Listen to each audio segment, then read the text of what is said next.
Chapter 260 strange স্ট্যাচুজ। Northern কন্টিনেন্টের দেশগুলোর ইতিহাসবিদরা সবাই একটা ব্যাপার মানতেন, আর তা হল ফোর্থ ইপকের ইতিহাস গভীর রহস্যে ঘেরা।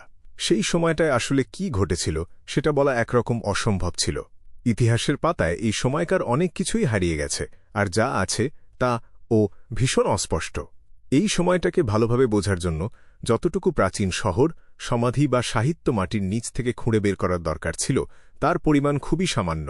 তবে এর মানে এই নয় যে কেউ এটা নিয়ে কোনো গবেষণাই করেনি। যেহেতু জিনিসগুলো দুর্লভ, তার মানে এই যে কোথাও না কোথাও কিছু নিদর্শন আর তথ্য ঠিকই রয়ে গেছে। আসল ক্লাইন মোরেত্তি ফোর্থ ইপকের ইতিহাসের অন্ধভক্ত ছিল। সে প্রায়ই নানা জার্নাল আর বই পড়ত, তাই এখনও ক্লাইনের মাথায় সেই পুরনো অনেক কিছুই খুব ভালো করে গাঁথা আছে। সেটা সলোমন এম্পায়ার হোক, টিউডার এম্পায়ার বা ট্রান্সওয়েস্ট এম্পায়ারই হোক, সবগুলোর স্থাপত্যের ধরন ছিল একই রকম, আর সেই ধরনটা সাধারণ বুদ্ধির সাথে একদমই মেলে না। অগোছালো, অসম আর কালো রঙের অতিরিক্ত ব্যবহারের জন্য এগুলো সহজেই চোখে পড়ত। এর সবচেয়ে সাধারণ বৈশিষ্ট্য ছিল ছাদ থেকে ঝুলে থাকা মোমবাতিদানি আর কালো দেয়ালের গায়ে খোদাই করা কাটা ফুলের নকশা। ঠিক এই কারণেই নিজের লণ্ঠনটা উঁচিয়ে ধরার পর মাটির নিচের এই কাঠামোটা দেখে ক্লাইনের প্রথম যে কথাটা মাথায় এসেছিল তা হল এটা ফোর্থ ইপকের কোনো জায়গা। সে গোলাকার ধাতব দণ্ডগুলো দেখতে পাচ্ছিল যেগুলোর নিচের দিকে মোমবাতিদানি বসানো, আর সেগুলো ছাদ থেকে নিচের দিকে নেমে এসেছে, যা তাকে সেই রহস্যে মোড়ানো ফোর্থ ইপকের কথাই মনে করিয়ে দিচ্ছিল, যে প্রাচীন যুগের জ্ঞানের অভাবে অনেক ইতিহাসবিদ আর প্রত্নতত্ত্ববিদরা এখনও আক্ষেপ করেন। অনেক জার্নালেই লেখা আছে যে বিভিন্ন ভবনের ভেতরে মোমবাতিদানির সংখ্যা আলাদা হতো। যদিও এই তিনটি এম্পায়ারের কাছে অসম জিনিসটাই সুন্দর ছিল, কিন্তু তারপরও সব বিষয়ে তাদের মনে হয় খুব কঠোর আর সূক্ষ্ম নিয়মকানুন ছিল। বাম দিকে 3টি আর ডান দিকে 2টি মোমবাতিদানি হচ্ছে সাধারণ নাগরিকদের জন্য সবচেয়ে উঁচু মর্যাদা। এটা বোঝা যায় যে ভবন আর বাড়িগুলো এখনও টিকে আছে সেগুলোর কাঠামো দেখে। ক্লাইন তার হাত তুলে লণ্ঠনটা উঁচুতে ধরল। সে ধীরে ধীরে হাঁটতে লাগল আর দুই পাশের মোমবাতিদানিগুলো গুনতে শুরু করল। বিশাল ঘরটা তার ধারণার চেয়েও অনেক বেশি চওড়া ছিল।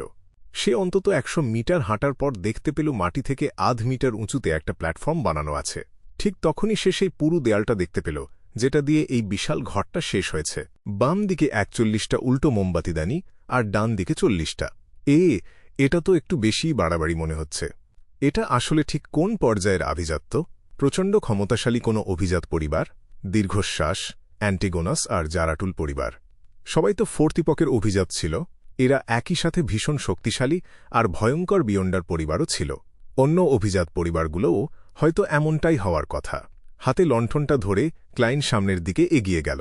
সে ওই আধুঁচু প্ল্যাটফর্মের পাশে সিঁড়ি দেখতে পেল, আর কালো পাথরের টাইলসের ওপরে ঘষ্টে যাওয়ার দাগও চোখে পড়ল। এটা কি সত্যিই ফোর্থ ইপকের কোনো ধ্বংসাবশেষ? ক্লাইনের মনের ভেতরে একটা ভাবনা খেলে গেল।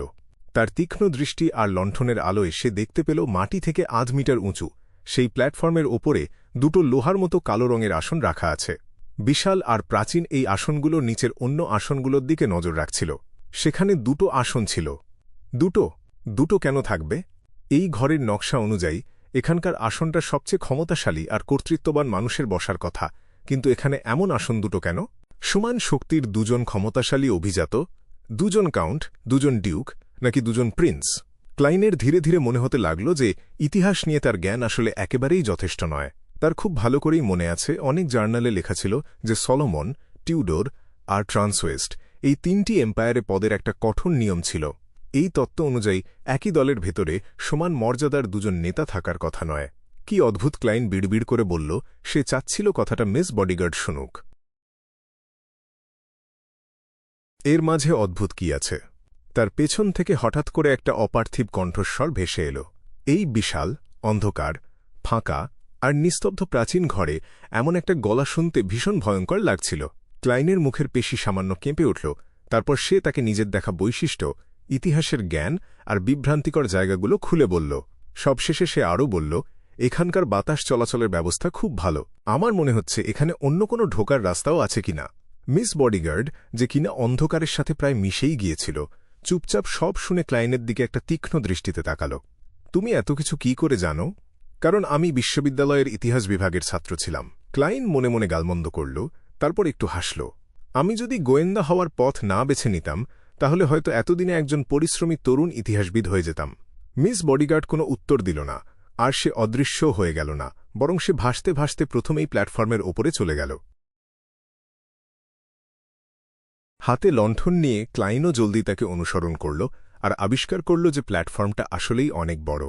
এটা লম্বায় প্রায় 40 মিটার আর চওড়ায় 10 মিটারের মতো হবে। এই স্থাপত্যের ধরনটা বিশাল আর বেশ বড়সড়। এটাও ফোর্থ ইপকের একটা বৈশিষ্ট্য। সে খুব স্বাভাবিকভাবেই কথাটা বলল আর খুব সাবধানে সেই দুটো বিশাল কালো লোহার চেয়ারের দিকে এগিয়ে গেল। এরপর সে তার লণ্ঠনটা উঁচিয়ে ধরে খুব মনোযোগ দিয়ে জিনিসটা পরীক্ষা করে দেখল। মনে হচ্ছে এটা 3 মিটার লম্বা কোনো দৈত্যের বসার জন্য বানানো হয়েছে। চেয়ারের পেছনে একটা প্রতীক আছে। এই পাশে একটা কালো মুকুট আর অন্য পাশে একটা হাত রাজদণ্ড ধরে আছে। কে জানে এগুলো আসলে কি বোঝায়। ক্লাইন নিজেই নিজেকে বলল সে মিস বডিগার্ডের কাছ থেকে কোনো উত্তরের আশা করছিল না। তবে ভাসতে থাকা সেই মেয়েটি হঠাৎ করেই বলে উঠল, এটা টিউডর পরিবারের প্রতীক। ক্লাইন অবাক হয়ে ঘুরে তাকাল আর খেয়াল করল মিস বডিগার্ড রাজদণ্ড ধরে থাকা হাতের প্রতীকটার কথাই বলছে। টিউডর পরিবার, এটা কি ফোর্থ ইপকের টিউডর রাজবংশের কোনো ধ্বংসাবশেষ? রাজপরিবারের ঠিক কোন সদস্যের এই রাজপ্রাসাদটা ছিল? ক্লাইন ভ্রু কুঁচকে বলল, তুমি কি অন্য প্রতীকটা চিনতে পারছ? এটা ভাবতেই অবাক লাগে যে একে টিউডর পরিবারের একজন সদস্যের সমান মর্যাদা দেওয়া হয়েছিল। মিস বডিগার্ড কোনো কথা না বলে মাথা নাড়ল। এই অবস্থা দেখে ক্লাইনকে আপাতত এটা নিয়ে গবেষণা করার চিন্তা বাদ দিতে হল আর সে বলল, টিউডর আর ট্রান্সওয়েস্ট পরিবার নিজেদের আলাদা এম্পায়ার তৈরি করার পরও তারা দুজনেই সলোমন এম্পায়ার থেকে আসা মূল স্থাপত্যের ধরনটাই ধরে রেখেছিল, যেমন উল্টো মোমবাতিদানি, ঘষে যাওয়ার দাগ আর এমন আরও অনেক কিছু। এটা তো সাধারণ যুক্তিতে মেলে না।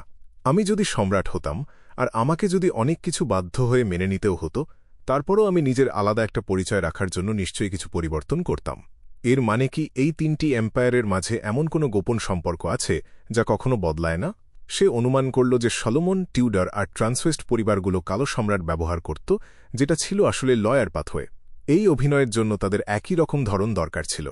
মিস বডিগার্ড কয়েক সেকেন্ড চুপ করে থাকল, তারপর অল্প কথায় বলল, কেবল একজন সম্রাটকেই সম্রাট বলা যায়। এটা কি আমার ধারণারই প্রমাণ? ক্লাইন আর কোনো প্রশ্ন করল না। হাতে লণ্ঠন নিয়ে সে সেই দুটো বিশাল লোহার মতো কালো চেয়ারের চারপাশ ঘুরে দেখল, কিন্তু আর নতুন কিছুই সে পেল না। চলো সামনের দিকটা একটু ঘুরে দেখি, ক্লাইন প্রস্তাব দিল। তার কথা শেষ হওয়ার আগেই মিস বডিগার্ড ভাসতে ভাসতে প্ল্যাটফর্মের শেষ মাথার দিকে চলে গেল, কিন্তু চারপাশের সেই বিষণ্ণতা আর কনকনে ঠান্ডা আগের মতোই রয়ে গেল। কয়েক মিটার সামনে এগিয়ে লণ্ঠনের আলোর সাহায্যে ক্লাইন দেখতে পেল এই বিশাল ঘরের একদম শেষ প্রান্তে 7টি বড়, ভারী আর কালো পাথরের দরজা রয়েছে। সেগুলো সারিবদ্ধভাবে সাজানো ছিল, বাম দিকে 2টো, মাঝখানে 1টা আর ডান দিকে 4টে, যা ফোর্থ ইপকের সেই অসমতার খোঁজের সাথে একেবারে নিখুঁতভাবে মিলে যায়। ক্লাইন তার হাতের ছড়িটা যে হাতে লণ্ঠন ধরা ছিল সেই হাতে নিয়ে নিল, তারপর স্বাভাবিকভাবেই একটা মুদ্রা শূন্যে ছুঁড়ে দিয়ে ফিসফিস করে বলল, আমার বাম দিক থেকে শুরু করা উচিত। ডিং! তামার পয়সাটা ঘুরতে ঘুরতে নিচে পড়ল আর তার হাতের তালুতে এসে থামল, পোর্ট্রেট দিকটা ওপরের দিকে করা। চলো বাম দিকে যাই। ক্লাইনই আগে আগে হাঁটা শুরু করল। মিস বডিগার্ড চুপচাপ তার পিছু পিছু আসতে লাগল। একেবারে বাম দিকের দরজাটার সামনে পৌঁছানোর পর সে অপার্থিব গলায় বলল, ডান দিকেরটাও একই রকম। অন্য কথায়, আমি এই ভাগ্য গণনাটা করলাম কি করলাম না, তাতে আসলে কিছুই যায় আসত না। ক্লাইনের ঠোঁটের কোণ একটু বেঁকে হাসির রূপ নিল। এরপর সে লণ্ঠনটা উঁচিয়ে ধরে দরজার ওপরের প্রতীক আর নকশাগুলো পরীক্ষা করে দেখতে লাগল। একটা গাঢ় কালো পটভূমির ওপর সেখানে একটা গাঢ় লাল রঙের অর্ধচন্দ্র ছিল, যেটাকে ঘিরে বিন্দু বিন্দু আলোর ছটা ছড়ানো ছিল। এটা ক্লাইনের চোখের মনি হঠাৎ করেই ছোট হয়ে এলো। এটা তো ডার্ক স্যাক্রেড এমব্লেম, এভারনাইট গডেসের প্রতীক। ফোর্থ ইপকের সময় চার্চ অফ এভারনাইট কি তাহলে টিউডর রাজবংশকে সমর্থন করেছিল? সে গভীর ভাবনায় ডুবে গিয়ে পাথরের দরজাটার ওপর নিজের হাত রাখল। ক্যাঁচ! একটা কর্কশ আর ভারী ঘর্ষণের আওয়াজ করে কালো পাথরের দরজাটা ধীরে ধীরে খুলে গেল। লণ্ঠনের আলো যখন ঘরের ভেতরে গিয়ে পড়ল, ক্লাইন একটু একটু করে ভেতরের দৃশ্য দেখতে শুরু করল। ঢোকার মুখেই কয়েক মিটার ফাঁকা জায়গা ছিল, যেখানে গাঢ় পাথরের টাইলস বসানো আর প্রায় 1 মিটার উঁচু একটা প্ল্যাটফর্ম। ক্লাইন খুব সাবধানে সামনের দিকে এগিয়ে গেল। প্ল্যাটফর্মের ওপর রাখা জিনিসটাকে দেখার জন্য সে লণ্ঠনটা উঁচিয়ে ধরল। কয়েক সেকেন্ড পর একটা উজ্জ্বল আলোর ছটা একটা বিশাল ভাস্কর্যের কাঠামোকে স্পষ্ট করে তুলল। এটা লম্বায় প্রায় 4 থেকে 5 মিটার হবে আর প্রায় পুরো ঘরটাই দখল করেছিল। এটা ছিল একজন ভীষণ সুন্দরী নারীর মূর্তি, তবে তার চেহারাটা একটু অস্পষ্ট ছিল। সে তার ডান হাত দিয়ে নিজের মাথাটা ধরে ওই প্ল্যাটফর্মের ওপর শুয়েছিল। তার পরনে একটা স্তরে স্তরে সাজানো কালো রঙের পুরনো স্টাইলের পোশাক ছিল, যেটা খুব বেশি জমকালো ছিল না। তার মাথার ঠিক নিচে ছড়ানো আলোর একটা বৃত্ত ছিল। এই নারীর পোশাকের ওপর চকচকে আলোর বিন্দু ঠিকরে পড়ছিল। এগুলো ছিল উজ্জ্বল আর জলজলে সব রত্নপাথর। প্রথম দেখায় ক্লাইনের মনে হল যেন সে রাত আর তারাদের দেখছে। এই পুরো দৃশ্যটা ওই নারীর মাথার নিচের গোলাকার আকৃতিটার চারপাশে ফুটে উঠেছিল, যাকে ঠিক পূর্ণিমার চাঁদের মতো দেখাচ্ছিল। এটা ক্লাইনের ভাবনাগুলো যেন মুহূর্তেই জমে বরফ হয়ে গেল, কিন্তু ঠিক তখনই ভেতর থেকে একটা অনুমান তার মাথায় উঁকি দিল। এভারনাইট গডেস? মিস বডিগার্ডের গলায় এমন একটা বিরল বিভ্রান্তির সুর শোনা গেল, যা আগে কখনো শোনা যায়নি। সেটা এর প্রতীকী অর্থ হোক বা এর আসল রূপ, এটা দেখতে একেবারে দেবীর ভাস্কর্যের মতোই মনে হচ্ছিল। ক্লাইনের অনুমানটা শেষ পর্যন্ত একটা রূপ পেল, যা তার মাথার ভেতর জোরে প্রতিধ্বনিত হতে লাগল। তার মনে পড়ে গেল একবার সে ক্যাপ্টেন ডানস্মিথকে একজন ইভিল গড আর একজন ট্রু গডের ভেতরের পার্থক্য নিয়ে একটা প্রশ্ন করেছিল। বলা হয়ে থাকে যে প্রথমজনের চেহারা কোনো বুদ্ধিমান প্রাণীর মতো হয়, কিন্তু দ্বিতীয়জনের কেবল কিছু প্রতীক দিয়ে তৈরি স্যাক্রেড এমব্লেম থাকে। কিন্তু আজ ঠিক এই মুহূর্তে মাটির নিচের এই প্রাচীন আর অদ্ভুত কাঠামোতে সে এমন একটা মূর্তি দেখতে পেল, যাকে একেবারে এভারনাইট গডেসের মতো দেখতে। এর মানে কি? শুধু এটা ভেবেই ক্লাইনের শরীর শিউরে উঠল। এমন কি হতে পারে যে দেবী একসময় একজন ইভিল গড ছিলেন? না, হয়তো এটা অন্য কোনো ইভিল গড, যার অস্তিত্ব এই রাতের সাম্রাজ্যের সাথেই জড়িয়ে আছে। তবে দরজার পাশে থাকা ওই ডার্ক স্যাক্রেড এমব্লেমটা বর্তমানে যেটা ব্যবহার করা হয় তার চেয়ে একেবারেই আলাদা নয়। নাকি কোনো বুদ্ধিমান প্রাণীর চেহারা থাকাটাই ট্রু গড আর ইভিল গডের মধ্যে পার্থক্য করার কোনো সঠিক উপায় নয়? সবশেষে ক্যাপ্টেনের স্তর তো আর অতটা উঁচুতে ছিল না, আর এই পরিস্থিতি নিয়ে তার জানাশোনাটা যে একেবারে নিখুঁত হবে এমন কোনো কথাও নেই। এমনটাও হতে পারে যে টিউডাররা ইচ্ছে করেই দেবীকে অসম্মান করার চেষ্টা করছিল। হ্যাঁ, এটা কোনো অদ্ভুত আচার অনুষ্ঠান আয়োজন করার একটা উপায়ও হতে পারে। ক্লাইনের মাথার ভেতর একগাদা চিন্তা বিদ্যুৎ বেগে খেলে গেল। এসব তাকে ভীষণ বিভ্রান্ত, নার্ভাস আর উদ্বিগ্ন করে তুলল। তবে এর পাশাপাশি সে একটা অদ্ভুত অনুভূতিও টের পাচ্ছিল, যা ঠিক ভাষায় প্রকাশ করা যায় না। চারপাশে তাকিয়ে ক্লাইন যখন আর নতুন কিছু দেখতে পেল না, তখন সে একটা গভীর শ্বাস নিয়ে বলল, চলো এবার অন্য দরজাগুলো গিয়ে দেখি। আমার খুব জানতে ইচ্ছে করছে বাকি 6টা দরজার ওপাশে আসলে কি আছে। সেগুলো কি সমানভাবে অদ্ভুত আর অশুভ হবে? সে খুব গম্ভীরভাবে ভাবল। মিস বডিগার্ড ধীরে ধীরে মাথা নাড়ল।